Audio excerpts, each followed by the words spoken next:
Thank you and welcome to the show this morning. The topic this morning is migration movements, and we're fortunate to have with us to talk about the movements of people from place to place, Alana McLaughlin, who will give us some information in reference to her background, education, and some of her experiences. And then, of course, Lana, after doing that, we will have you to get into the topic of migration movements. But before we do that, let's have you to talk about your background, your education, and some of the things that were important in terms of bringing you to us this morning, recognizing that you've been with us for about, the last 8 years, dealing primarily with some of the things that you're dealing with now. But this is a new season, and so let's start off by talking about migration movements throughout places. Well, as you previously stated, my name is Alana McLaughlin. I am a sophomore at the Nashville School of Arts, where I play trumpet. I am involved with Pearl Cone High School. I march in their band, and I do an array of things involving music, from piano lessons to playing trumpet. Now, my background in education that got me here is I've always been a gifted student. Here in Nashville, they have an encore program where gifted learners do, extracurricular activities to exercise their mind a bit. And I knew from a young age that speaking and sharing knowledge was something that I wanted to do, and that's what brought me here today. And of course, we're glad to have you here today. But Lana, let's talk about migration movements. And I think that we can truly say that wherever you look throughout the world, you find that people are moving from place to place. And as a matter of fact, one of the great discussions that we have today in American history and politics is what? The movement of people, immigration, migration, call it what you wish. But let's talk about the movement of people from that perspective. And then when we come to this second segment, we'll be more specific in reference to what we're talking about. Well, the big question is, what is migration? Which is, I know a lot of viewers are asking, what really is migration? Now, the textbook definition for migration is, well, for human migration is the movement of people from one place to another, whether it be permanent, temporary, it's just the movement of people. For instance, migration could be as simple as going to work in the morning. You're moving, whether it be temporary or permanent. Now, migration can be either international, intra-regional, in all these different types that we'll get into in the next segment that describe how people move and why they move. Factors such as push and pull factors either bring people towards their country. For instance, freedom brings people to the United States, while push factors, where it could be war, famine, poverty, lack of sanitation, push people out of countries. Places like Haiti and other countries of the sort have more push factors than pull, just because of natural disaster and things that go on within the countries. Now, all these different types of migration are very, very important, especially in this day and age where we have a president who wants to end a certain type of migration, which is chain migration. And we'll get more into this in the second segment, but a basic overview of chain migration is when, or with the United States specifically, is when an American citizen can vouch for a family member in different countries to come here via green card, and whoever they bring can stay. And now Trump wants to end this because he believes that it allows uneducated and underqualified people to come into the United States, and useless people and things of the sort. But we'll get more into this in the second segment. And so you talk about push, pull migration and all of these migration movements. And what you're saying is not only are they applicable to the United States, but anywhere in the world you find the basic kinds of migratory movements. There's migration everywhere, every single continent, even Antarctica. And so whatever you say about migration in reference to the United States, you can also say about migration in reference to another country or another region, but primarily migration means the movement of people from place to place. And of course, I think I like that definition. And so what we'll do, we'll wait until the second segment to get into the various forms of migration. But I think specific migration streams. Migration, what you call migration streams. Yeah. And that'll give our audience an opportunity to have an overview as you're giving now, and then we'll be able to move into that second segment and deal primarily with the various aspects of migration. And so I would like to simply say that I appreciate the overview that you've given. And when you first approached me in reference to this particular topic, I had my doubts about it, but I'm sure that what you've said so far has reassured me in a real sense that there's an essence, there's something in what you're saying in reference to this. And so what we'll do, we'll take our first commercial break, and we'll be back with our audience following this very, very short commercial break.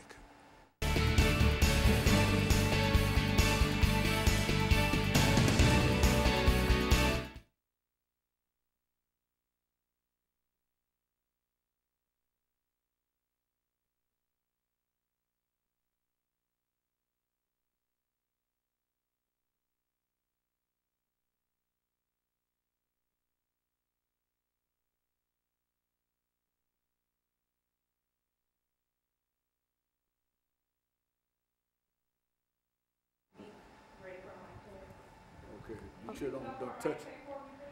Our Father, who art in heaven, hallowed be thy name, thy kingdom come.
Thank you, and welcome back to the second segment of the show for today.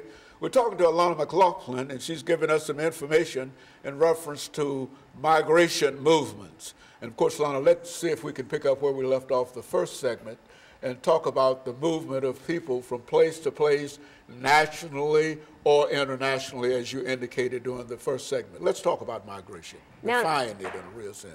Now, in the first segment, we said that the big question for this episode this morning would be, what is migration? Now, like I said, the textbook definition of human migration is the movement of people from one place to another. Whether it be permanent settlement or temporary settlement, it's simply the movement of people. Now, migration has two major types. International, which is moving from country to country, for example, the United States to Canada, or intra-regional, which is staying within your country's boundaries. For example, it would be the United States, California to Colorado. That would still be in the same region. Now, these two types of migration are very important because they describe why people are moving and what they're moving for. For instance, international migration could be for jobs, for a better life, for better health care, to escape a country that's not doing so well. While interregional could be, say, for farmers, it would be, say, one piece of land you can't grow a certain crop on it anymore. So you move across, still within the same region, within your region's boundaries, but you move for smaller reasons. Now, international migration tends to be a little bit more serious in a way because usually there are bigger issues at hand when you choose to move internationally, because people don't just wake up and leave their country. Barriers in a real sense. Yeah. While intra-regional is more, I wouldn't say less serious, because for instance, in the Rwandan genocide, not everybody left Africa, but they left Rwanda and et cetera, and went to different parts of Africa, went across the continent, but they left their country. So, but then there's a third type of migration that's not necessarily a type, but more of a form of it, which would be forced migration.